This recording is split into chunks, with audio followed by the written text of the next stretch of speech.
আশা কর্মীদের আন্দোলনে পুলিশের দমন পীড়নের অভিযোগ। শিলিগুড়িতে নাগরিক কনভেনশন।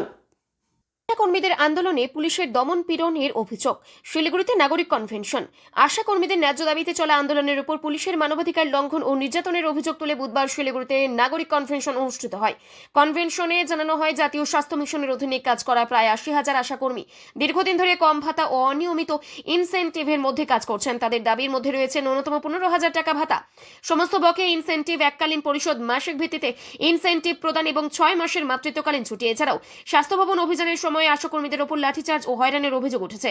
আয়োজকদের বক্তব্য, এটি গণতান্ত্রিক আন্দোলনের উপর আঘাত। ঘটনার তীব্র প্রতিবাদ জানিয়ে আশাকর্মীদের ন্যায্য দাবির পক্ষে বৃহত্তর আন্দোলনের হুঁশিয়ারি দেওয়া হয়েছে।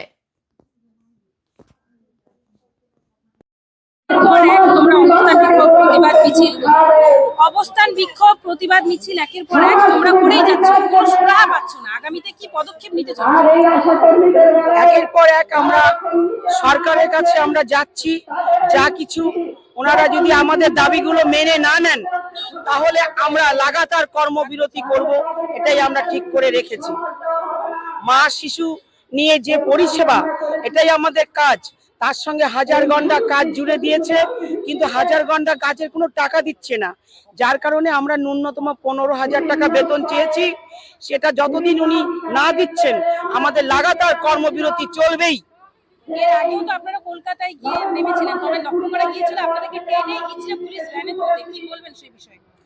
শুনুন, আজকে আমাদের রক্ষাকর্তা যিনি পুলিশ, আমাদের রাজ্যকে দেশকে রক্ষা করছে পুলিশ প্রশাসন। সেই পুলিশ প্রশাসন আজকে আমাদের প্রতি যা অন্যায় ব্যবহার করেছে, রাতের অন্ধকারে মাদেরকে, আশাকর্মীদেরকে ইউনিফর্ম পরা দেখলেই বাস ট্রেন থেকে নামিয়ে দিচ্ছে। আজকে যেটা আরজিকরের দুর্ঘটনা ঘটেছে, গোটা ভারতবর্ষ, গোটা পৃথিবী জানে, কিন্তু সেদিন আমাদের আশাকর্মীদের প্রতি নিরাপত্তা নেওয়ার কেউ ছিল না। সেই কারণে আজকে আমরাও নারী, আমাদের মাননীয় মুখ্যমন্ত্রীও নারী।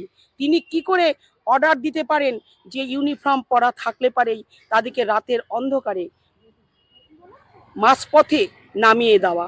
এর জন্য আমরা প্রশাসনকে ধিক্কার জানাই।